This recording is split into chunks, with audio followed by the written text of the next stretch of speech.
Small but mighty, Croatia are the ultimate overachievers. With a country of less than 4 million people and a national team less than 3 decades old, Croatia have achieved things that nations much older and much larger have failed to ever do or could even dream of, including making it to 3 World Cup semifinals and 1 final. But has the shine worn off for Croatia, or will they be able to put together another strong run in North America?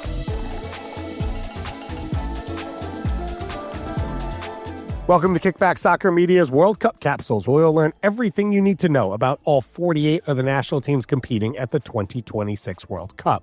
From the history of the game, the nation's current World Cup trajectory, unsung heroes, and cultural moments. I'm David Goss, and today we're talking about the Vitreni, the Kokasti, whatever you want to call them, we're talking Croatia.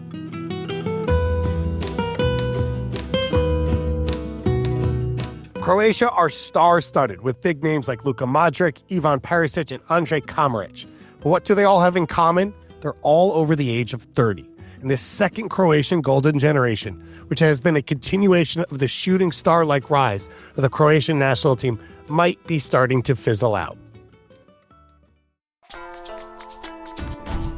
Croatia has a deep and complex history, especially in the 19th and 20th centuries, which led to changes and shifts among how its national team and clubs were organized and classified.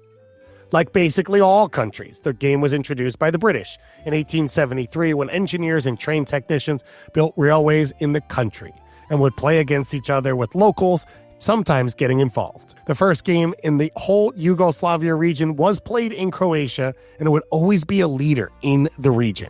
In 1893, official Croatian language coined the name for the sport nogomet by linguist Slovako Rucner Radmilović. That is the name now used by many of the former Yugoslav countries for the sport of soccer. In 1899 to 1907, sports club start founding teams around the kingdom, starting in Pula.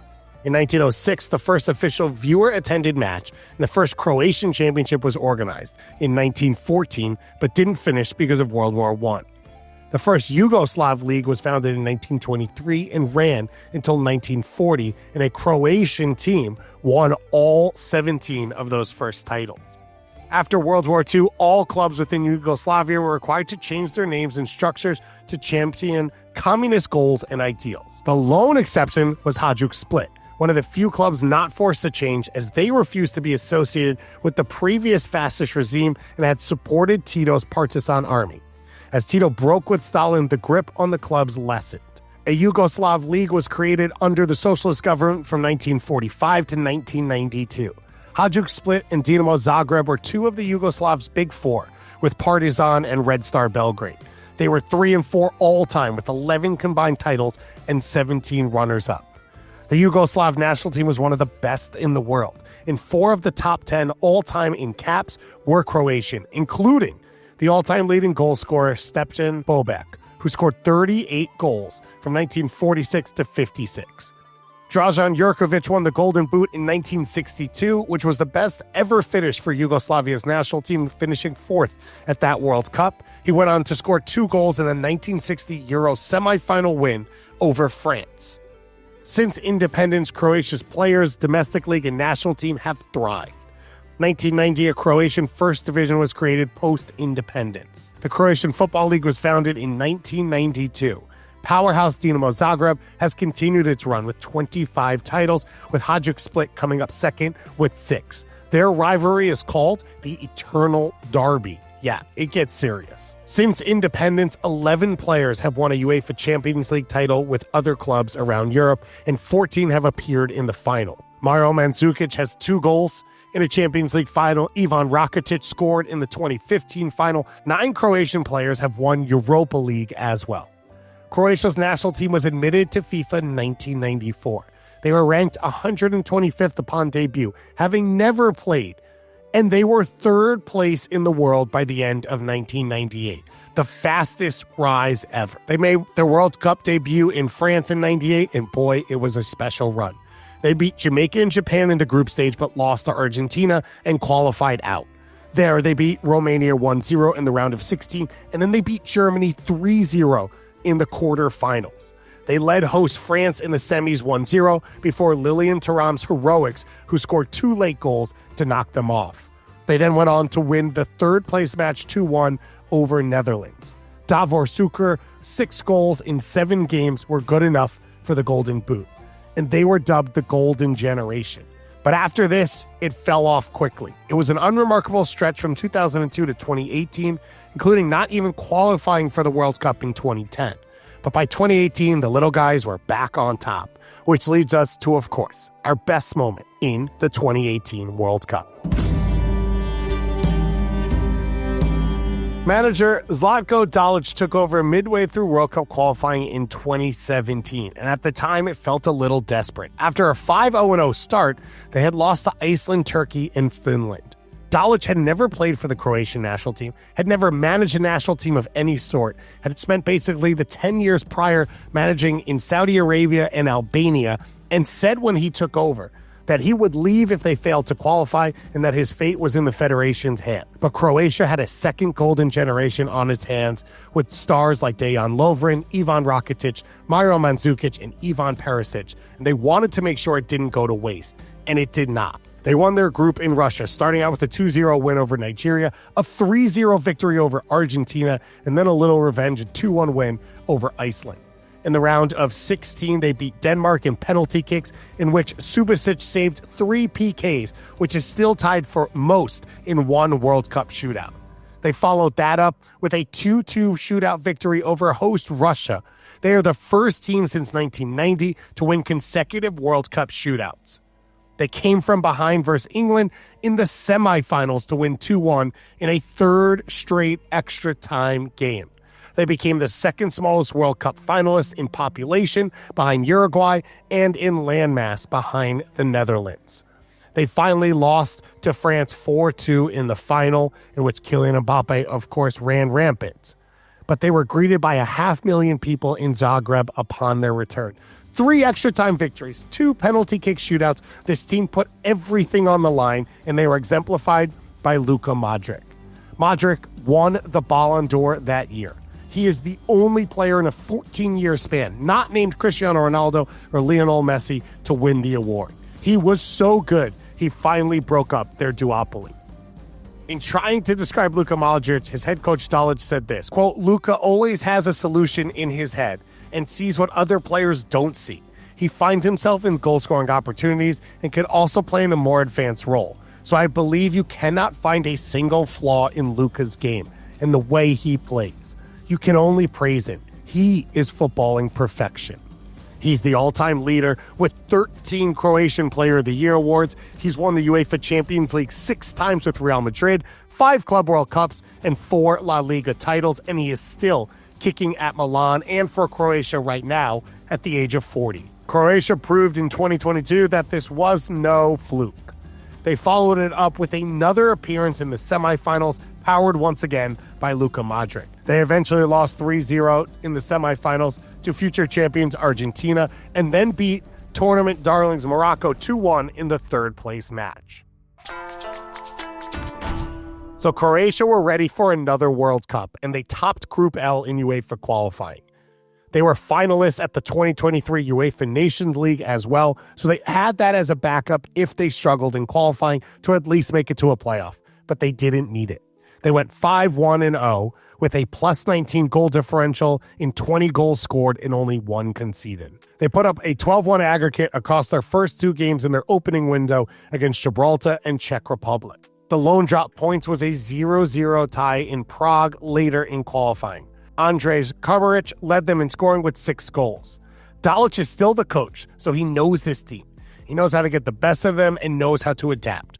Widely considered a player's coach, he fosters a great team environment, is honest and open with his players, and is known for his defensive solidity.